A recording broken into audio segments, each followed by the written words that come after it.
Habari, mimi ni Dk. Arul Ebeneza Daniel. Niko hapa kukuelezea kuhusu angiogramu ya moyo. Kwa hivyo angiografia ni nini? Kwa hiyo angiogramu kimsingi ni mtihani wa uchunguzi. Sio matibabu. Ni mtihani wa uchunguzi. Je, unatambua nini? Utagundua ikiwa kuna vizuizi vyovyote kwenye mishipa ya damu. Kwa hiyo angiogramu inaweza kufanyika katika sehemu yoyote ya mwili. Kwa hiyo ukifanya kwenye moyo, unaita angiogramu ya moyo coronary angiogram. Ukifanya kwenye ubongo, unaita angiogramu ya ubongo cerebral angiogram na kadhalika. Sasa inafanywaje? Inaweza kufanywa kwa njia mbili tofauti.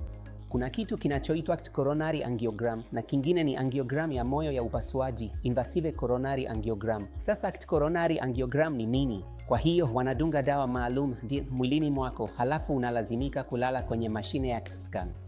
Kisha wanatengeneza picha za mishipa ya damu inayokwenda kwenye moyo na wataangalia kama kuna vizuizi kwenye moyo au la. Sasa tukija kwenye angiogram ya kawaida, sawa. Kwa hivyo angiogram ya kawaida inafanywaje?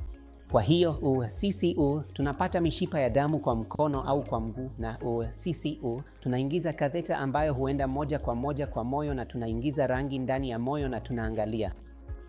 Itachukua kama dakika 10 hadi 15. Utaratibu wote ni dakika 10 hadi 15 na hufanyika chini ya anestesia ya ndani.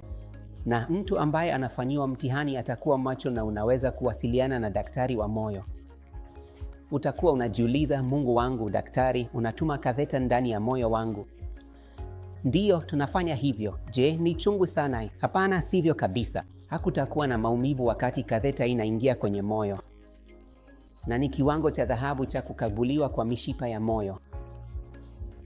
Kwa nini siwezi tu kufanya angiogramu ya CT badala ya angiogramu ya moyo? Kwa kweli ninaogopa kuhusu angiogramu ya moyo. Kwa hiyo angiogramu ya CT inapendekezwa kwa nani na angiogramu ya moyo inapendekezwa kwa nani? Kwa hivyo CT angiogramu inapendekezwa kimsingi kwa kwanza zile wakati unaogopa sana, unajua, katheta ikiingizwa kwenye mwili wako. Na pia inapendekezwa kwa watu ambao unajua uwezekano wa wewe kuwa na ugonjwa huo ni mdogo sana, sawa. Watu vijana ambao wanapata maumivu yasiyoeleweka kifuani wanaogopa sana kuhusu, unajua, moyo, kama watapata mshtuko wa moyo au la. Kwa hiyo kwao CT angiogram ni utaratibu rahisi sana usioingilia mwili. Lakini kwa watu ambapo nafasi ya kuwa na vitalu ni kubwa, muungwana mzee, bwana wa kisukari, mvutaji sigara, basi angiogramu ya kawaida ya ugonjwa hufanyika. Kwa hivyo ni siku ngapi unahitaji kuwa hospitalini? Siku moja tu.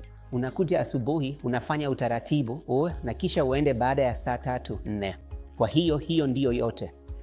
Kwa hivyo hii inaweza kufanywa kwa njia sawa kwa angiogramu ya CT. Ndiyo, inaweza kufanywa kwa njia ile kama CT angiogram, lakini tatizo pekee ni kwamba ukikuta kuna kizuizi kwenye CT angiogram, unahitaji kuja kufanya angiogramu ya kawaida ya moyo ili kuthibitisha hivyo.